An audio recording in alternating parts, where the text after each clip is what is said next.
تحریری طور پر کہ ایک ہی قسم کے الزام، ایک ہی ادارہ جو ہے، اور ایک ڈنکن ویلش جس کو کہ پاکستان کی حکومت نے ایک ناپسندیدہ شخصیت قرار دے کر ملک بدر کر دیا تھا، اور اس نے بددیانتی کی وجہ سے ایک جو ہے مضمون شائع کیا، اور اس مضمون کو ایف آئی اے نے ایسے صحیفہ آسمانی سمجھتے ہوئے انہوں نے کراچی میں بھی اسی نوعیت کے الزامات، اور پھر ساتھ ہی ساتھ سائملٹینیسلی اسلام آباد بھی ایک ایف آئی آر درج کروا دی، اور اسلام آباد کے ہائی کورٹ نے مجھے انہی الزامات پر جو ہے بول کے چیف ایگزیکٹو شعیب شیخ اور باقی ملزمان کو بری کر دیا۔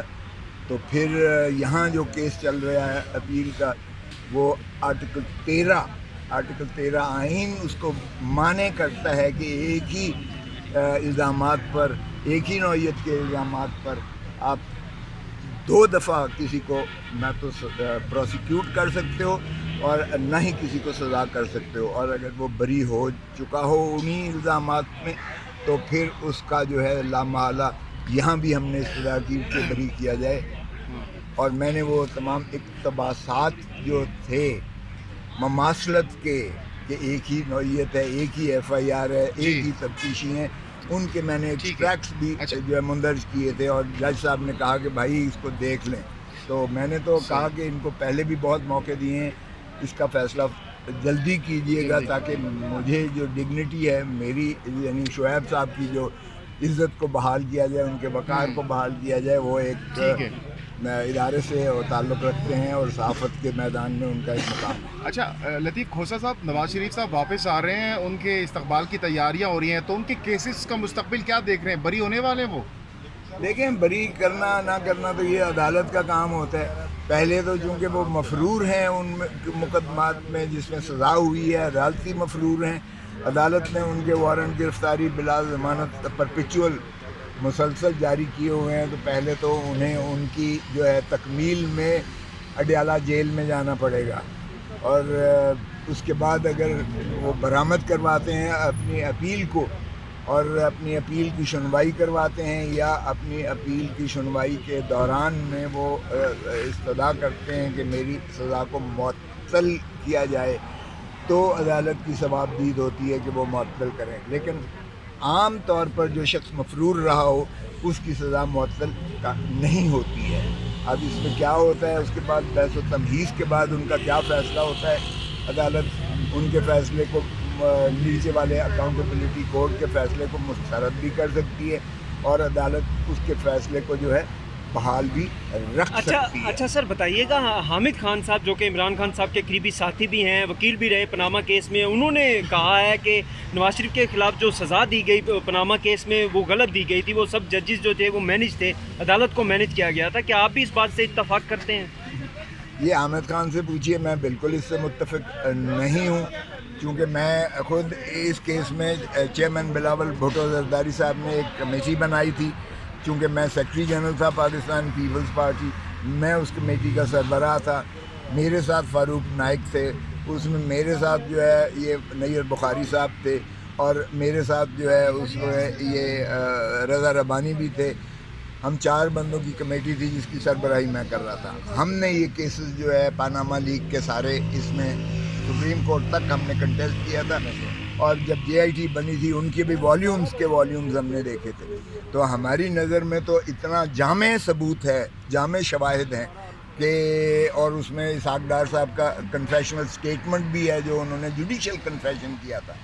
تو یہ مجھے نہیں سمجھ آتی ہے کہ حامد خان صاحب نے کیسے کہا۔ یہ باہر کا ہائی کورٹ جو ہے اس سے ماورا ہو کر کے جج کون تھا، ہائی کورٹ ہمیشہ شواہد پر جو ہے فیصلہ کرتی ہے، وہ یہ نہیں دیکھا کرتی کہ جج کون تھا، مینج تھا یا نہیں تھا، اس سے سروکار۔ اچھا، آپ سمجھتے ہیں وہ جو سزا ہوئی ہے نواز شریف صاحب کو وہ ٹھیک ہوئی ہے میاں صاحب؟ دیکھیں، یہ تو عدالت نے فیصلہ کرنا ہے، لیکن جو ہم نے اس وقت شواہد اکٹھے کیے تھے چیئرمین بلاول بھٹو زرداری صاحب کی ہدایت پر ہم نے کیے تھے، ہم نے جو بڑی جامع اور مدلل قسم کے اور مفصل تھا اس میں، اس وقت ارشد شریف بھی جو ہے اس کے ریسرچ بھی بہت زیادہ تھی اس معاملے میں، اور میری اس سے بھی 2-3 ملاقاتیں ہوئی تھی۔ ہماری نظر میں تو یہ اوپن اینڈ شٹ کیس تھا، اور بہت واضح ثبوت تھے کہ انہوں نے منی لانڈرنگ بھی کی ہے. قاضی فیملی سے جو ہے وہاں یہ اسحاق ڈار صاحب جو ہے ان کے اکاؤنٹس میں لے جا کے پھر لیئرنگ کر کے پھر جو ہے اس طرح ان کو بلیک منی کو بائٹ کرتے تھے. اور اس طرح کھوسا صاحب سیاستدان اس وقت آپس میں بیٹھنے کو تیار نہیں ہے. آپ بطور سینئر سیاستدان کیا سمجھتے ہیں جو سیاسی ٹیمپریچر ہے مستقبل قریب میں یہ کوئی کول ڈاؤن ہو سکتا ہے کہ مذاکرات ٹیبل ٹاک اور specially Imran Khan P T I کا کیا مستقبل دیکھ رہے ہیں؟ دیکھیں ایک بات تو میرا یہ ہے کہ ایز اے لائر اور اسٹوڈنٹ آف لا میں سمجھتا ہوں کہ اکاؤنٹیبلٹی بڑی روتھلیس ہونی چاہیے. اس پر تو کوئی کمپرومائز نہیں ہونا چاہیے. جس نے بھی ملک کی دولت لوٹی ہے اس کو حساب دینا چاہیے اور وہ لوٹی ہوئی دولت واپس آنی چاہیے. ملک کے سارے قرضے سنور جائیں گے. اگر ہم نے اسی طرح جو ہے درگزر کرنا شروع کر دیا تو آپ دیکھیں 50 سال میں یہ تو امیر سے امیر تر ہوتے چلے گئے اور ملک جو ہے غربت کی دہلیز میں دھکیلا چلا جا رہا ہے, ڈوبا چلا جا رہا ہے. تو یہ کیا وجہ ہے مجھے تو سمجھ نہیں آتی ہے. تو اس لیے اکاؤنٹیبلٹی روتھلیس ہونی چاہیے ایک بات. دوسری بات یہ ہے کہ جہاں تک تعلق ہے سیاستدانوں کا, دیکھیں سیاستدانوں کو مل بیٹھ کر اپنے فیصلے کرنا چاہیے. جب تک سیاستدان ایک دوسرے کی لیگ پولنگ کرتے رہیں گے تب تک آپ نان اسٹیٹ ایکٹرز جو ہیں ان کو پھر آپ مدعو کریں گے یا وہ پھر کوئی اور قوت جو ہے مداخلت کرے. سیاستدانوں نے جو ایک بیانیہ بنایا جا رہا ہے عدالتوں کے خلاف نواز شریف کے جو ان کو نااہل کیا گیا تھا اس کو لے کر, یا کوئی سپورٹ حاصل ہے, ان کے واپسی کی راہ ہموار کی جا رہی ہے, کوئی بند کمروں میں کوئی فیصلہ کیا گیا ہے یا کوئی ان کو یقین دہانی کرائی گئی ہے کہ ان کو واپس اہل کر دیا جائے گا اور دوبارہ اقتدار میں لایا جائے گا؟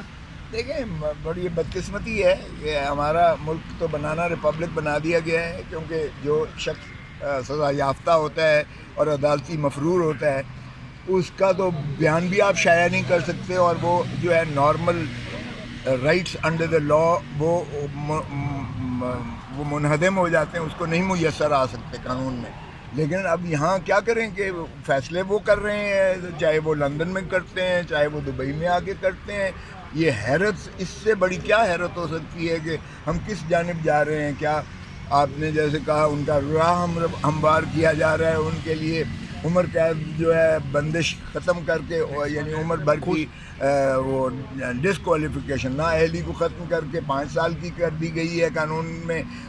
اس پہ بھی ایک بڑا متنازع کھڑا ہوگا کہ کیا آئین کو ترمیم کرنا تھا اس مقصد کے لیے یا ایک قانون کے ذریعے ان کی جو ہے یہ میعاد کو ختم کیا جا سکتا تھا, کم کیا جا سکتا تھا. تو یہ ساری چیزیں ہیں جو میں سمجھتا ہوں کہ یہ قانون ایسے بن رہے ہیں جو مخصوص لوگوں کو فائدہ اور مخصوص لوگوں کو نقصان پہنچانے کے لیے کیے جا رہے ہیں. یہ ملک کے مفاد میں نہیں ہے, نہ ہی قانون جو ہے یہ آئین کے مطابق بنایا جا رہا ہے. صاحب 75 سالوں میں سب بینیفیشری رہے. اگر کوئی بینیفیشری نہیں رہا تو وہ یہ غریب عوام تھے جن کے بیس پہ یہ اسمبلیوں میں جاتے ہیں. بتائیں 75 سالوں بعد غریب کا کیا اسٹیٹس ہوگا اور وہ اسی طرح پستا رہے گا اور اس کا یہی فیٹ رہے گا. دیکھیں یہی تو المیہ ہے کہ جمہور کی بات کرتے ہیں. آئین میں ریاست جو ہے وہ عوام ہے. آرٹیکل 7 میں بھٹو صاحب کا آئین بنایا ہوا, انہوں نے مقتدر کیا نیچے سے لے کے اوپر تک. ڈسٹرکٹ اسمبلیاں, ڈسٹرکٹ گورنمنٹ, صوبائی اسمبلی, صوبائی گورنمنٹ, پارلیمنٹ اور وفاقی حکومت, یہ سارے عوام پر ہیں, یہی ریاست ہے. اور آرٹیکل 5 میں انہوں نے کہا لائلٹی ٹو دا اسٹیٹ, وفاداری عوام کے ساتھ, and obedience to the constitution, اور تابعداری آئین کی. اس میں نہ مقتدر حلقہ ہے, نہ عدلیہ ہے, نہ اس میں حکومت ہے. حکومتیں آتی جاتی رہتی ہیں. عوام کو تو ہم نے رول دیا ہے. آپ ٹھیک کہا, جس عوام کے لیے یہ سارا نظام اور سارا کچھ بنا ہے, یہ ملک عوام کے لیے بنا ہے, ہم نے انہی کو روند کے نیچے پھینک دیا ہے. اور ہم اپنا ابھی آپ پیپلز پارٹی کیسے ہیں کھوسا صاحب؟ آپ کو کوئی شک ہے؟ تو وہ تو کہہ رہے ہیں ہم نے آپ کو نکال دیا پارٹی سے. آج تک کس نے کہا ہے؟ وہ کہتے ہیں کس نے کہا ہے؟ مجھے آج تک نہ کبھی نہیں کیا. یہ غلط خبر چڑھی ہے اور انہوں نے انکار کیا ہے. اور دوسری بات جو ہے بھونڈی حرکت جو کی تھی ایک ایکٹنگ پریزیڈنٹ نے اور ان کے ساتھ